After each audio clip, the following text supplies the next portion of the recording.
Baik, bismillahirrahmanirrahim. Assalamualaikum warahmatullahi wabarakatuh.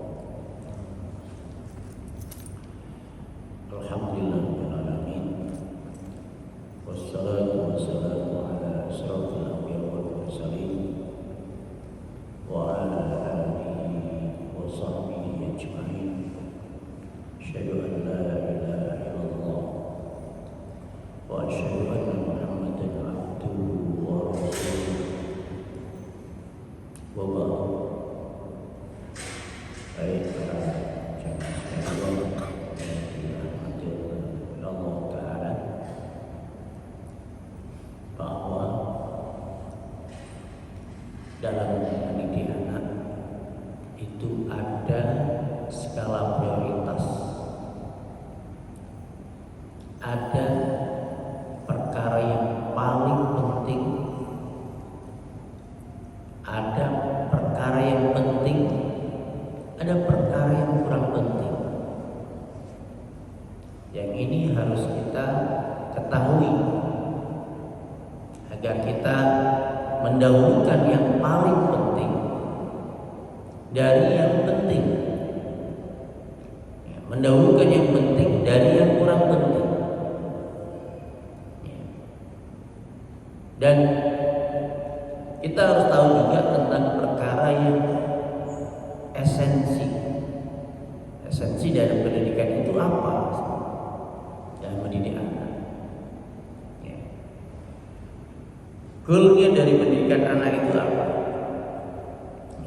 Dalam hal ini kita harus tahu bahwa iman dan adab itu adalah menjadi goalnya, tujuan utamanya dalam mendidik anak. Karena anak yang tidak beriman dan tidak beradab itu tidak selamat dari neraka. Sementara amanah dari Allah Ta'ala kepada kita adalah ku anfusakum wa ahlikum nar. Jaga dirimu dan keluargamu dari neraka. Yang menyebabkan anak itu selamat dari neraka dan masuk ke dalam surga adalah iman dan adabnya, bukan prestasi akademiknya, bukan nilai rapotnya, bukan juga hal-hal akademik yang lainnya. Maka ada skala prioritas dalam pendidikan itu adalah iman dulu sebelum Al-Quran. Yang kedua, adab dulu sebelum ilmu. Kalau iman sebelum Al-Quran, pada pertemuan yang lalu kita sudah sampaikan. Sekarang kita bahas tentang adab dulu sebelum ilmu. Adab dulu sebelum ilmu. Jadi kenapa adab dulu sebelum ilmu? Saya membuat satu perumpamaan. Itu seperti botol. Botol itu kalau sebelumnya adalah bekas racun baygon, maka untuk menggunakannya harus dibersihkan dulu sebelum diisi. Gelas ini kalau sebelum dipakai dan dia kena racun harus dibersihkan dulu sebelum diisi. Maka kalau nggak diisi, mau diisi dengan air putih, airnya rusak. Diisi dengan madu, madunya rusak. Diisi dengan susu, susunya rusak. Demikian juga kalau ini botol itu atau gelas itu seperti ada sifat watak. Jadi kalau sifat watak seseorang itu enggak dibersihkan dulu, enggak ditazkiyah dulu, enggak disucikan dulu, maka akan merusak ilmu yang dipelajari. Maka proses mengadabkan ini adalah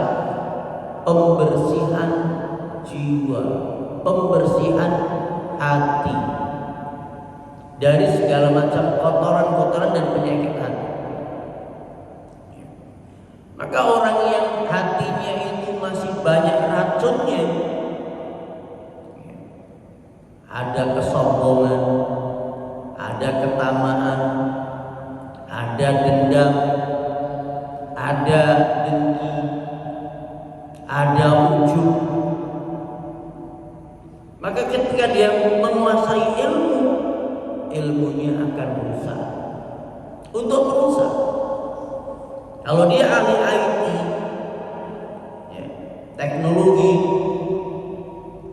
karena dia sifat wataknya masih tamak terhadap dunia, hubud dunia, pokoknya cuan, pokoknya terkenal, maka dia untuk mendukung apa? Pornografi. Lihat industri pornografi itu begitu gencar, hebat, karena didukung oleh para ahli IT yang memiliki sifat watak tamak terhadap dunia, sombong, dengki, dendam, rusak. Dunia ini sudah rusak, IT-nya juga rusak. IT, apalagi semua ilmu yang dikuasai oleh orang yang sifatnya jahat, ilmunya akan merusak. Bahkan ilmu agama itu akan rusak kalau dikuasai, dipelajari oleh orang yang jahat sifat wataknya. Maka muncullah sifat atau ulama su, ulama yang jahat, menjual-jual ayat dan hadis untuk kepentingan dunia. Pokoknya cuan, pokoknya viral, pokoknya uang dibalik itu. Ya. Maka ilmu agama pun rusak. Padahal ilmu agama itu sifatnya untuk memperbaiki manusia yang durhaka jadi soleh, yang jahat jadi baik, yang musyrik jadi apa? Tauhid. Tapi karena dasar sifat wataknya tadi gak dibersihkan, gak terdidik dengan baik, maka ilmu agamanya pun jadi rusak. Dia jadi ulama yang jahat. Maka adab itu seperti tadi, pembersihan, pensucian jiwa. Lah ilmu itu adalah isinya. Sebelum diisi, maka perbaikilah, sucikanlah jiwa itu. Sebelum diisi, maka perbaikilah, sucikanlah gelas ataupun botol yang ada itu dari segala macam kotoran dan racun, sehingga isinya tidak rusak. Setiap ilmu yang dikuasai, yang dipelajari akan menjadi rahmat bagi dirinya dan orang lain. Ya. Kita sebutkan perkataan para ulama tentang masalah adab ini. Al-Imam Ibnu Qayyim Al-Jauziyah beliau mengatakan, adabul mar'i unwan sa'adatihi wa falahi. Adab seseorang itu menjadi tanda dia akan hidup sa'adah, bahagia, wa falah, bahagia dan sukses. Lihat, adab seseorang itu, kalau dia punya adab yang baik, ya, kalau kita punya anak yang adabnya baik, sifat wataknya baik, yakinlah dia hidupnya akan bahagia dan sukses dunia dan akhirat. Wakilatu adabi, sedikit adab, itu bahasa yang halus, sedikit adab, nggak punya adab, sedikit adab, atau sifat watak yang buruk, jahat, maka unwanu saqawatihi wa bawarihi, itu menjadi tanda dia akan hidup apa? Menderita, susah dan menderita. Jadi orang yang punya sifat watak yang buruk, jelek, adabnya jelek, pada akhirnya yang kita khawatirkan dia akan hidup susah dan menderita. Perkataan Al-Imam Ibnu Qayyim ini menjadi perhatian kita semuanya agar kita peduli tentang adabnya anak. Jadi kita perhatikan ketika seorang ulama sudah mengatakan seperti itu, tentu dia hasil dari membaca situasi dan kondisi, membaca dari puluhan kitab dan perkataan para ulama guru-gurunya. Coba kita perhatikan bahwasanya adab itu membahagiakan dirinya dan orang lain. Orang yang punya sifat watak yang baik, apa sifat watak yang baik? Kalau adab itu, kata Imam Abdullah bin Mubarak, itu terangkum pada 3. Sifat watak yang baik terangkum pada 3. Yang pertama adalah wajah yang ramah, tulaqatul wajh, wajah yang ramah, yang senyum, salam, sapa. Ketemu sama siapa saja dia senyum, salam, dan menyapa. Makanya anak-anak kita perlu dibiasakan kalau ke masjid, ya, sepanjang jalan itu kalau ada tetangga, bapak-bapak, maka dia assalamualaikum Pak. Ada ibu-ibu assalamualaikum Bu. Ada abang-abang assalamualaikum Bang. Ketika ayahnya, ibunya membiasakan seperti itu, anak akan ikut. Tulaqatul wajh. Yang kedua, bagul ma'ruf. Bagul ma'ruf itu suka berbuat baik. Suka berbuat baik itu ada pada apa? Menolong, membantu, memberi. Berbuat baik itu memberi, membantu, menolong. Memberi berarti dermawan, suka memberi kepada orang, punya empati yang tinggi, suka menolong, berarti dia rajin. Anak yang pemalas nggak punya apa? Nggak bisa menolong, nggak bisa membantu karena malas. Makanya adab yang baik itu dimiliki orang yang rajin, orang yang punya sifat memberi. Maka orang yang bakhil itu sifatnya jelek. Tadi sifat yang jelek tadi. Akhirnya dia nggak suka memberi. Ini bazil ma'ruf, suka memberi, suka menolong, suka membantu. Maka biasakan anak kita sekalian suka memberi, membantu. Membantu ibunya, membantu ayahnya, membantu tetangganya, memberi. Kalau ada kasih uang jajan, dikasih lebih. Misalkan jatahnya 5.000, kasih jatah, tambahin 1.000, 2.000. Nah ini jatah uang jajan, 1.000, 2.000 kasihkan sama teman.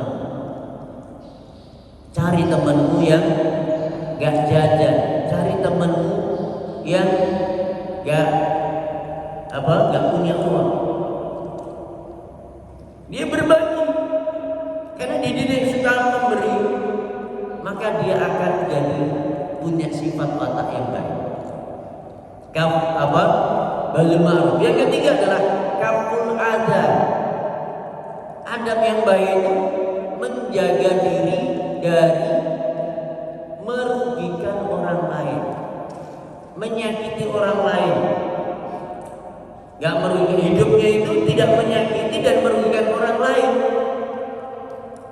Baik lisannya gak jahat, ghibah, namimah, fitnah, ya, ngomong jorok, bohong. Ini menyakiti orang. mencuri tangannya, mencuri, mukul, nyubit, kakinya nendang, menjauhi sifat merugikan dan menyakiti orang. Jadi kata Abdullah bin Mubarak, kalau anak itu sudah punya 3 sifat itu sudah baik. Itu anak baik. Itu anak yang beradab.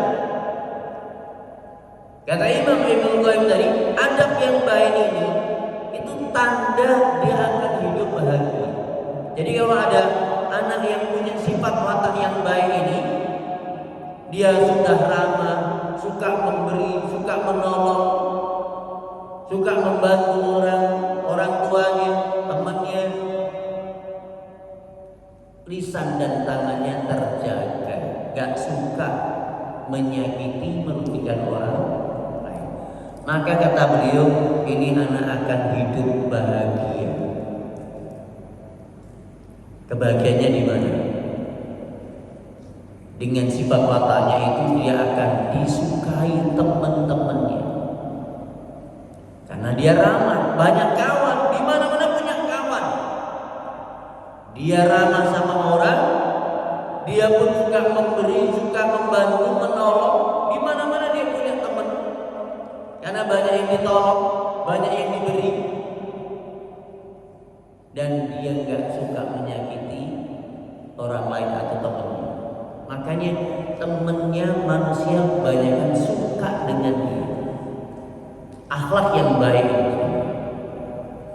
Karena banyak orang, banyak teman yang menyukainya, berteman dengannya, akhirnya itulah kebahagiaan. Di dunia dia udah banyak teman. Kalau banyak teman, banyak rezeki. Banyak rezeki. Ya, itulah kesuksesan di dunia. Ya. Jadi belum lagi akhiratnya. Tentu orang-orang yang punya sifat watak yang baik ini, kalau tumbuhnya dari iman, imannya kepada Allah Ta'ala menuntutnya dia akhirnya bersifat ramah kepada orang lain, salam senyum, salam sapa. Imannya menuntutnya untuk selalu bisa menolong dan memberi. Imannya menghalangi dia tidak menyakiti orang, maka dia akan panen pahala di akhirat. Panen pahala di akhirat. Di dunia udah banyak teman, banyak rezeki. Di akhirat dia akan banyak pahalanya. Ya. Makanya orang yang peduli dengan adab, orang tua yang mempedulikan adab anak, itu sebenarnya dia sedang peduli tentang kebahagiaan anak di masa depan. Sifat wataknya yang baik membuat dia akan sukses juga membangun rumah tangga. Pasangannya akan senang bahagia dengan sifat wataknya yang baik. Bukankah yang membahagiakan suami adalah sifat wataknya istri yang baik? Karena sifat wataknya yang baik, adabnya baik, maka suaminya dia tentram, punya suami seperti itu. Demikian juga kalau dia anak perempuan, kalau dia anak laki-laki, punya sifat watak yang baik, dia akan membahagiakan istrinya. Istrinya merasa tentram, punya sifat watak yang baik, punya suami yang punya sifat watak yang baik, sehingga dia membahagiakan pasangannya, merasa bahagia. Ya. Akhirnya rumah tangganya pun sukses. Tidak ada pertengkaran, tidak ada perceraian. Ini membuat dia itu hidupnya bahagia dan sukses di dunia wal akhirat. Di dunia wal akhirat. Demikian juga orang tua yang peduli tentang kebahagiaan, peduli tentang adab anak ini, selalu diperbaiki sifat wataknya tadi, tamaknya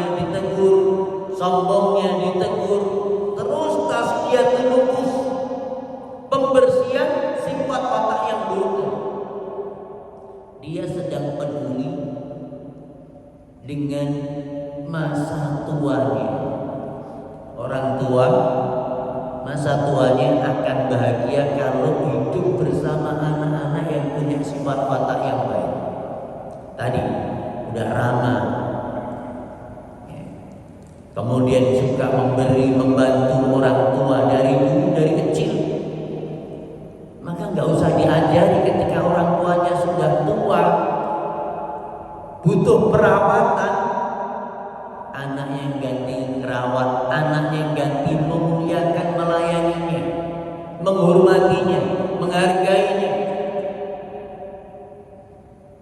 Jadi pendidikan adab ini sedang, kalau kita orang tua sedang mempendidikan adab anak, sebenarnya kita sedang peduli tentang masa tua kita.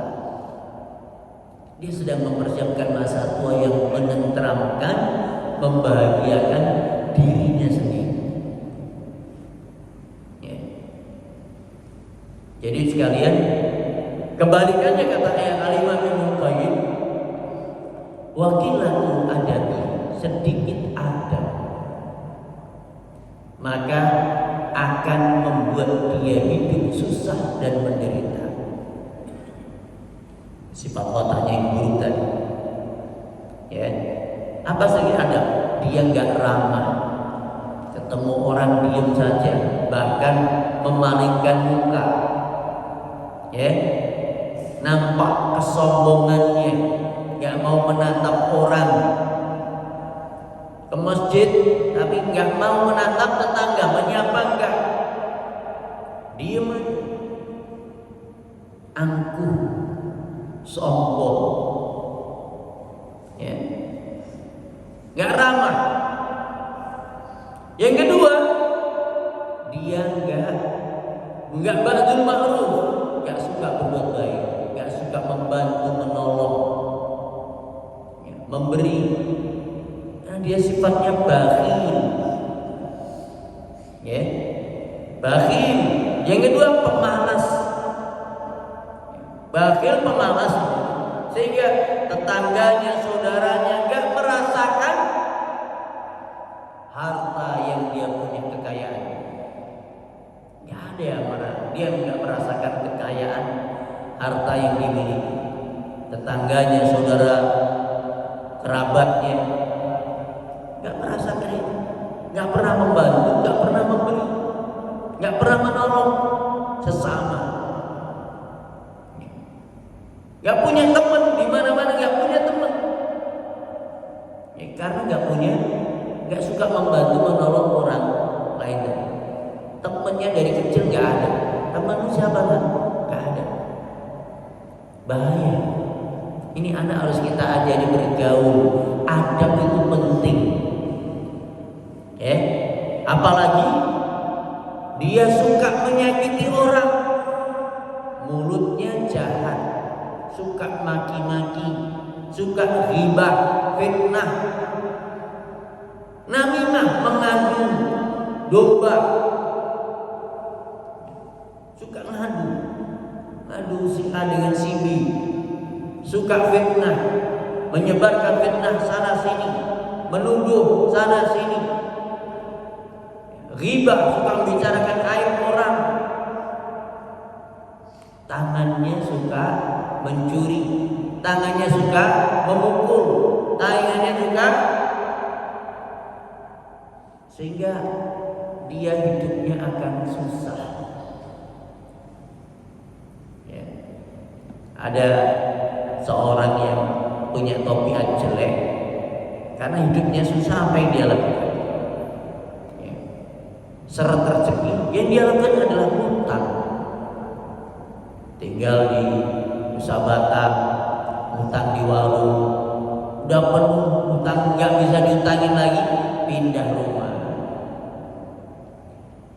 di perumahan lain, hutang di situ di warung lagi, ya, udah penuh numpuk, nggak bisa hutang lagi, pindah rumah lagi. Itu solusi hidupnya.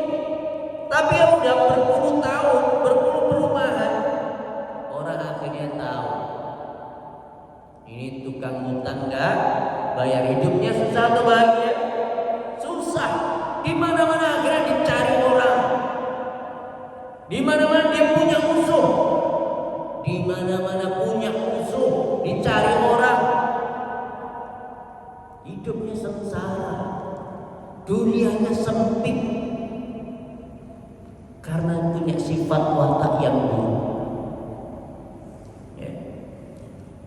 Maka kalau seperti ini, apa yang terjadi? Orang tua yang punya anak diminta tolong gak mau. Nah, tolong nah, gak mau, capek. Lihat anak kita kalau disuruh orang tua gak mau, ya, dia selalu pilih HP terus sepanjang hari. Minta tolong cuci piringnya, minta tolong nyapu gak mau, ngepel gak mau, membersihkan kamarnya sendiri gak mau. Itu tanda-tanda kita udah merasakan kecilnya aja kita udah nggak senang, nggak tentram bersama, karena kita melalaikan adab. Maka adab itu dibiasakan dari kecil, ya, diminta tolong nggak mau, sama orang tua bakhil, pelit, sama adiknya pelit, kita diam aja. Nah, ini biarin aja deh. Memang sifat wataknya begitu. Nggak boleh begitu. Gimana pendidikan? Pendidikan itu merubah bakhil jadi dermawan. Makanya membiasakan anak untuk memberi itu penting. Penting. Ada uang jajan kasih lebih. Ya. Dia pegang kue ini satu untuk dia, kayaknya cukupnya itu dua dia, baru dia kenyang. Kasih tiga, nih yang satu untuk teman, agar dia terbiasa memberi. Kalau terbiasa memberi, akhirnya menjadi sebuah kebiasaan, jadi habit, jadi sifat watak, suka memberi, suka menolong. Ya. Makanya kita kalau nggak peduli tentang adab ini, nggak peduli dengan sifat wataknya yang buruk, nggak kita cuci, nggak kita ubah, kita sendiri akan sengsara nanti. Kita sudah tua, nggak punya penghasilan lagi, ya, anak yang punya bergelimang dengan harta, ya, tapi nggak peduli sama orang tua, hitungan sama orang tua, ya, nggak peduli sama orang tua, susah. Orang tua sendiri yang menderita, susah. Ya, membuat dia menderita, membuat orang tua menderita, membuat pasangannya pun menderita. Dia kaya, tapi istrinya, anaknya nggak merasakan kekayaannya, hartanya, karena bakhil. Jadi kekayaan itu hanya untuk numpuk di bank, jadi dikit-dikit, nambah dikit terus tiap bulan, tapi nggak bermanfaat untuk istri dan anak. Obsesinya hanya untuk menambah tabungannya, menambah rekeningnya, berapa dikit tambah dikitnya, gitu. Ya, tambah angkanya. Ya. Nah ini, jadi orang yang nggak peduli dengan pendidikan adab ini, justru dia akan membuat hidupnya sengsara sendiri. Orang tuanya akan sengsara. Dari awal kita udah merasakan. Ya. Maka kalau anak kita masih punya sifat-sifat yang buruk tadi, belum ramah sama orang, ya, belum suka membantu, menolong, belum suka memberi, masih bakhil, ya, lisannya masih suka usil, suka bicarain aib orang, suka fitnah, ketahuilah kita akan sengsara sendiri sebagai orang tua. Ya. Anak pun di akhirat akan sengsara, dikubur akan sengsara karena dia punya sifat watak yang buruk. Ya. Anak ini akan jadi terancam neraka kalau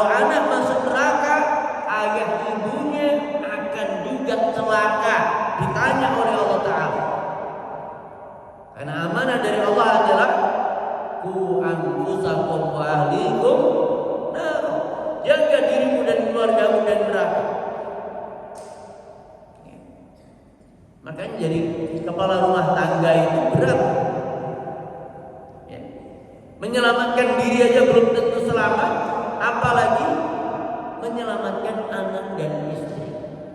Dan kalau anak istri itu mampir ke neraka, maka suami kepala rumah tangga akan celaka, ditanya oleh Allah Ta'ala, minta pertanggungjawaban.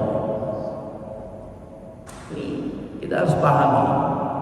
Maka pendidikan itu bukan sekedar minterkan, membuat anak pintar, ya, membuat anak punya skill yang tinggi, bukan sekedar itu. Tapi esensinya adalah apa? Adab, sifat, watak yang baik. Makanya para ulama dulu, kita sampaikan perkataan para ulama. Berkata Imam Malik, qala Imam Malik rahimahullah, kanat ummi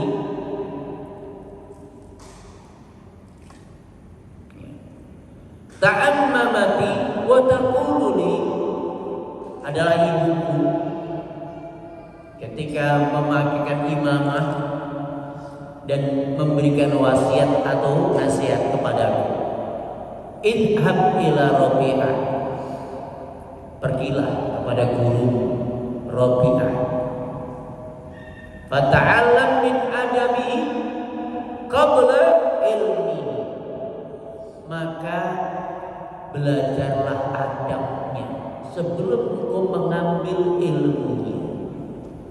Lihat, itu ibunda Imam Malik. Jadi anak kalau mau ke sekolah, jadi Imam Malik ketika itu mau pergi nuntut ilmu, pesan ibunya adalah ambillah adab dulu sebelum engkau mengambil ilmu. Adab. Ya.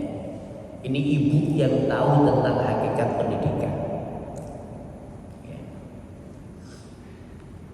Berkata Abdullah bin Mubarak, al-Imam Abdullah bin Mubarak, qala Abdullah bin Mubarak, ya, kanu yatlubuna al-adab tsummal ilm. Para ulama dulu mereka belajar adab sebelum ilmu. Ya. Beliau juga mengatakan, ta'allamtul adab thalathina sana. Aku belajar adab itu 30 tahun. Masya Allah. Wa ta'allamtul ilma 20 sana. Dan belajar ilmu 20 tahun. Banyak mana? Banyak belajar adabnya. 30 tahun belajar adab, 20 tahun belajar ilmu. Masya Allah.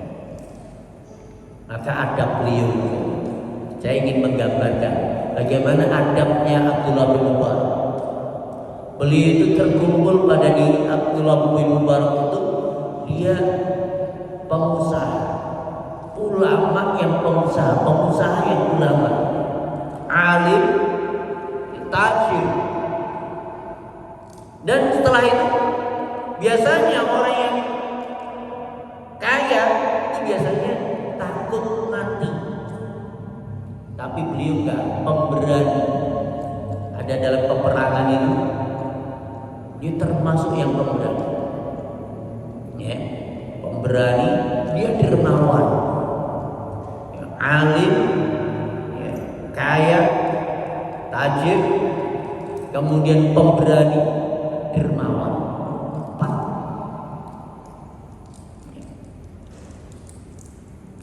Pemberanian di mana? Satu ketika dalam perang melawan Romawi, ya, Abdullah bin Mubarak ini dia di belakang. Ketika biasanya perang itu di awal dengan perang tanding 1 lawan 1. Lah pasukan Romawi ini, ya, yang tanding satu lawan sampai bisa mengalahkan 5 atau 6 pasukan kaum muslimin. Dan setelah itu apa? Karena 5 atau 6 pasukan kaum muslimin selalu dikalahkan, mati, dibabat habis dengan pedangnya, dia pongah, ayo mana lagi kaum muslimin? Kaum muslimin semuanya diam, keder. Maka Abdul Mubarak yang di belakang langsung pakai sorban menutup wajahnya, tinggal matanya saja, dan kemudian melesat ke depan dan perang tanding 1 lawan 1. Tidak lama langsung mengalahkan pasukan Romawi. Ya. Setelah itu pasukan Romawi lagi ditantang lagi sampai 5 atau 6 juga, beliau mengalahkan.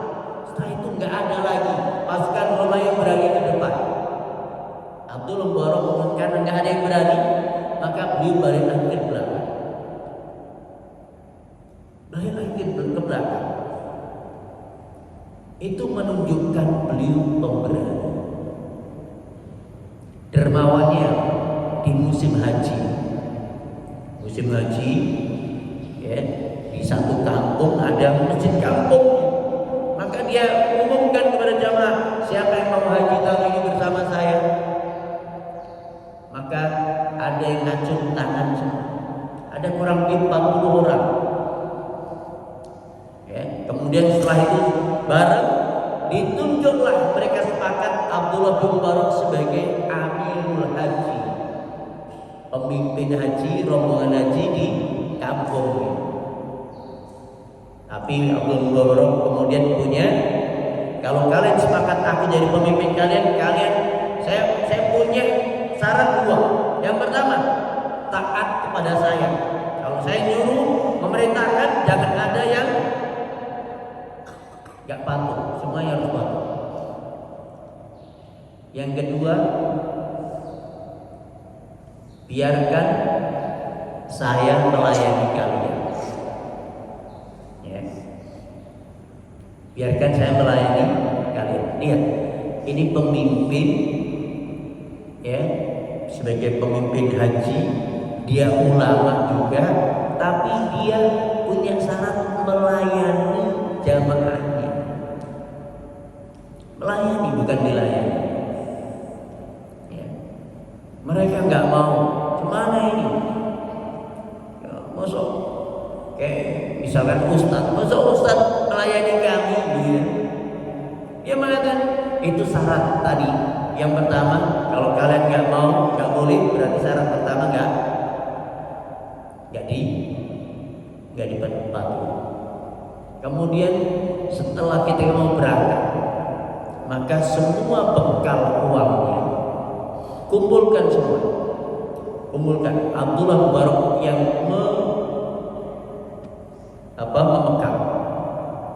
memegang uang semua jamaah.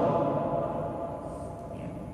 Maka ketika perjalanan haji, ya, itu dulu belum ada warung, belum ada rumah makan, maka masak sendiri, ya, cari kayu bakar, malam pasang tenda, ya. Semua jamaah suruh berhenti istirahat. Abdullah Mubarak yang melayani, masak. Begitu terus sampai selesai haji, mau pulang, dibilang sama jamaah, siapa yang mau bawa oleh-oleh untuk keluarga, maka belilah oleh-oleh untuk anak istrinya masing-masing. Yang bayar Abdullah Mubarak tadi, ya. Dan kemudian setelah itu udah semuanya, tinggal balik. Pelayanan beliau masih melayani sampai di kampung. Maka bekal jamaah tadi dikembalikan. Ini bekal uang, ini uang masih utuh. Masya Allah, masih utuh. Ya. Kira-kira kalau menghajikan 40 orang bareng. Ada nggak kira-kira sekarang ini? Ini ulama, pengusaha, dermawan, pemberani. Makanya belajarnya 30 tahun. 30 tahun dulu belajar adab itu. Menghilangkan sifat watak yang buruk tadi. Yang pengecut jadi pemberani, yang bakhil jadi dermawan, yang malas jadi rajin. Itu butuh waktu ternyata 30 tahun menempa diri. Makanya kita punya hanya bisa takjub. Masya Allah, ada orang seperti itu. Ini Abdullah Mubarak. Maka beliau mengatakan, saya belajar adab itu 30 tahun, belajar ilmu 20 tahun. Makanya adab itu sekalian, itu membanggakan, membuat orang tua itu bangga, membuat orang itu tentram, bahagia, membuat orang tua itu dari hidupnya hatinya tentram. Lihat banyak orang tua yang hari ini stres, ya.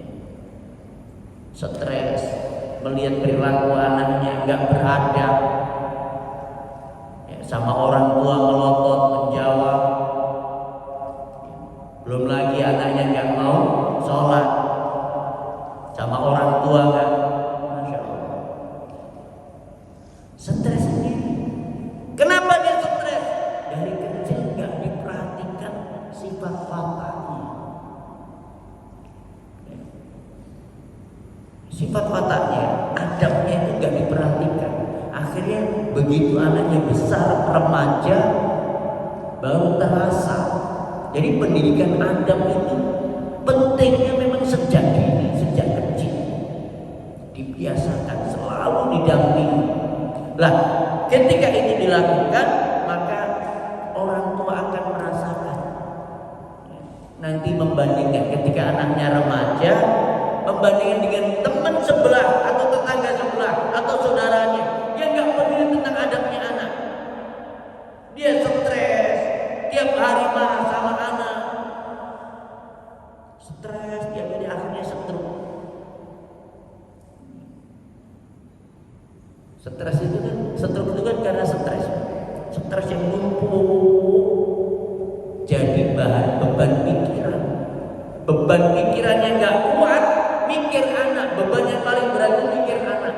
Kalau anak itu udah kurang ajar, nggak punya adab, itu beban berat. Apalagi orang tuanya orang yang terhormat, dihargai, dimuliakan di satu perumahan, di satu kampung, di satu keluarga besar. Anaknya kurang adab, anaknya buat malu. Malu ayahnya, malu ibunya. Orang tuanya terhormat, dia mungkin pejabat, dihargai, dimuliakan, makin stres. Beban pikirannya sangat berat. Akhirnya sengsara, menderita. Penderitaan itu ketika anak sudah besar, remaja, dewasa, udah ibaratnya pokok kayu, pokok pohon udah besar, susah untuk dibentuk, susah dinasihati. Ya. Akhirnya kita sendiri. Makanya pendidikan itu kalau kita awali dari kecil, memperhatikan sifat wataknya anak, kita luruskan, itulah hakikat dari pendidikan. Ya. Bukan dari calistung, bukan membaca berhitung. Pendidikan itu bukan sekedar pinterkan, buat anak itu pintar membaca berhitung, tapi lebih pada menghilangkan sifat wataknya yang buruk, tamaknya, malesnya. Bagaimana anak punya menghilangkan sifat malas itu?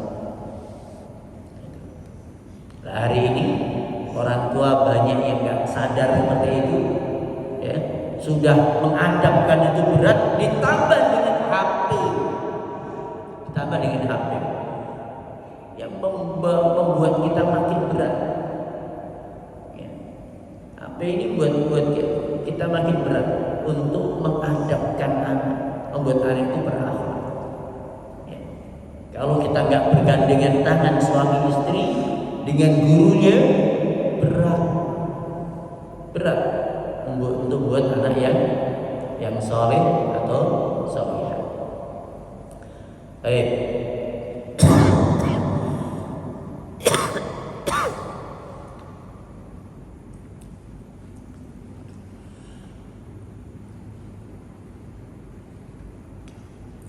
Imam Sufyan Ats-Tsauri mengatakan, laisa amalun ba'dal faraid afdalu min talabul ilm. Gak ada amal yang lebih utama dari menuntut ilmu. Ilmu itu amal yang paling afdal. Wa kana rajul la yatlubul ilma hatta yata'addam wa yata'abbad qabla dzalika 20 sana. Tapi kata Imam Ats-Tsauri, akan tetapi seseorang dulu seseorang nggak mencari ilmu, dia nggak mencari ilmu hingga dia mengadapkan dirinya, membiasakan hidup dengan adab, yata'addab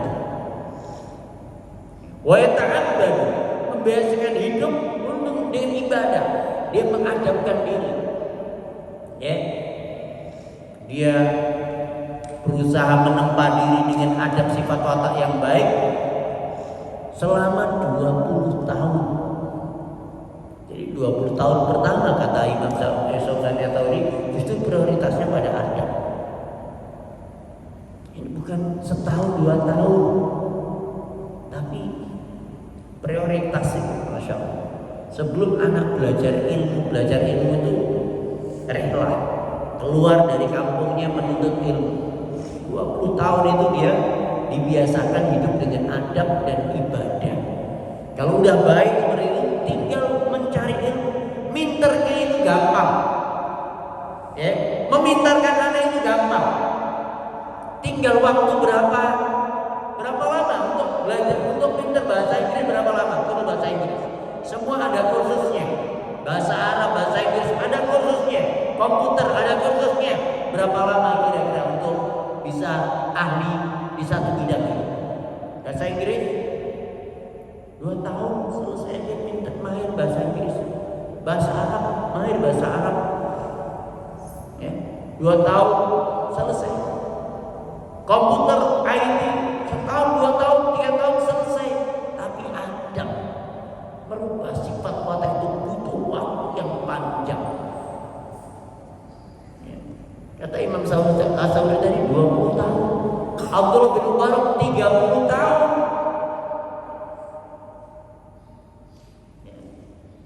Itu mereka punya perhatian yang sangat tinggi tentang adab.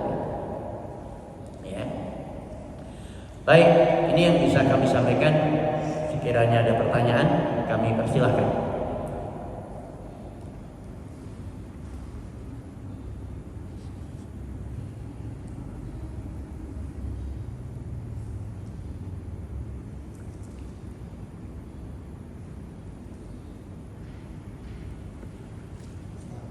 Enggak, Pak. Kalau ulama-ulama terdahulu menuntut adab dia sampai 20 tahun, 30 tahun, kita ngikutin bagaimana? Masya Allah.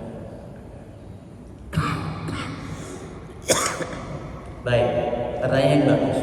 Jadi para ulama dulu, saya menggambarkan kayak Imam Malik. Dia belajar adab dari gurunya. Bagaimana belajar adab dari gurunya? Yang dia fokus lihat pada gurunya itu sifat wataknya. Guru bagaimana? Ya, ketika dia masuk masjid, dia bagaimana ketika sholatnya? Dia perhatikan itu. Masuk masjidnya, sholatnya, wudunya, dia perhatikan itu adab. Sampai gurunya itu ketika ketika naik kendaraan, bahkan dia, makanya anak si Imam Ali ini dulu, orang dulu belajar anak itu dengan melayani guru. Dia jadi cantrik kalau orang dulu, kalau orang Jawa itu ada jadi cantriknya kiai. Dia kemana-mana. Dari situlah dia bisa melihat sifat wataknya guru. Ya. Makanya bertahun-tahun dia mungkin sama guru itu, sama kiai itu mungkin nggak diajari ilmu nahwu sorofnya itu, tapi sikap wataknya tadi, sopan santunnya. Ya. Dan itu dulu memang seperti itu. Abdullah bin Mas'ud, sahabat Nabi. Ya. Ini sebelum subuh itu murid-muridnya sudah nunggu di depan rumah. Sebelum subuh. Ya. Nanti dia murid-muridnya itu dia ngawal duduk berjalan di belakang beliau sampai ke masjid. Ada yang bertanya ketika sambil jalan tentang fikih, tentang ini, tentang agama. Tapi yang paling banyak adalah mengamati sifat watak gurunya. Sampai seperti itu. Lah, itu belajar adab. Kalau belajar itu kan ngapal. Dikasih hadis suruh ngapal, ayat suruh ngapal itu. Dulu belajar adab itu melihat langsung dari guru. Jadi guru dulu nggak seperti sekarang. Guru dulu itu adalah orang yang memang sudah matang secara kejiwaan. Ya. Dia kesabarannya, tawakalnya, tawadhunya, kedermawanannya, ya, khasyatullah, takutnya kepada Allah. Guru dulu itu guru yang memang sudah betul-betul layak jadi guru. Kalau guru kita sekarang nggak seperti dulu. Guru kita sekarang ini ya pinter tapi mungkin kadang sifat wataknya masih jauh. Makanya banyak orang tua protes tentang perlakuan guru, karena mungkin sebenarnya belum layak jadi guru. Hanya dia punya ijazah guru, SPD, ya, sebagai guru, sarjana pendidikan, tapi sifat wataknya belum. Kalau orang Jawa digugu dan ditiru, belum layak digugu, gitu ya, belum layak untuk ditiru, belum layak.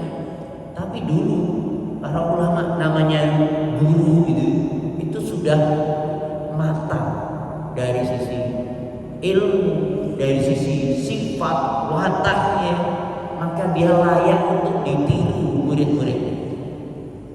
Jadi belajar adab itu seperti itu, langsung melihat pada gurunya. Lah dulu termasuk Imam Ahmad tuh dalam satu riwayat itu yang menghadiri beliau itu ada 5.000-an orang kalau beliau punya majelis. Tapi berapa yang mencatat? Yang mencatat betul-betul belajar ilmu itu hanya sedikit. Diungkapkan hanya 500 orang. Sisanya itu hanya mengamati, melihat bagaimana Imam Ahmad membicarakan pembicaraannya, sifat wataknya Imam Ahmad. Ketika makan, ketika minum, ketika masuk kamar mandi, ketika masuk masjid, ketika sholat, ketika wudhu, ketika naik kendaraan, semuanya diamati. Itulah adab. Makanya jadi guru dulu itu adalah orang yang memang sudah layak ditiru. Sifat wataknya itu hasil menempa. Jadi belajar adab juga menghafal hadis tentang adab, menghafal ayat tentang adab, enggak, tapi praktek.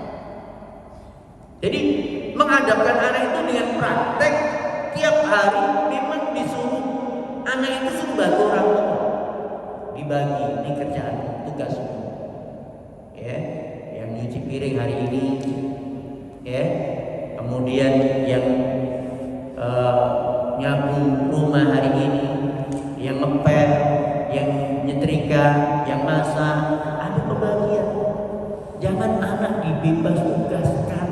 sehingga nggak punya sifat watak membantu orang tua. Ya, udah nanti aja, nanti udah gede, lulus SD udah masuk pondok, nggak sempat bantu orang tua lagi. Nggak sempat bantu orang tua. Kapan dia bantu orang tua? Nggak punya tadi bagi ma'ruf, suka memberi, menolong, membantu, nggak terbentuk. Itu. Maka dari itu dulu para ulama seperti itu. Wallahu a'lam bishawab. Baik, cukup. Mudah-mudahan yang sini bermanfaat untuk kita semuanya. Aku qouli hadza wa astaghfirullah lakum, dan mudah-mudahan Allah memberikan kepada kita kemudahan untuk mengadabkan anak kita dan memiliki anak-anak yang adab, yang beradab, yang baik, yang saleh dan salihah, yang menenteramkan kita di dunia dan di akhirat kelak. Aku qouli hadza wa astaghfirullah lakum. Subhanakallahumma wa bihamdika asyhadu an la ilaha illa anta astaghfiruka wa atubu ilaik. Assalamualaikum warahmatullahi wabarakatuh.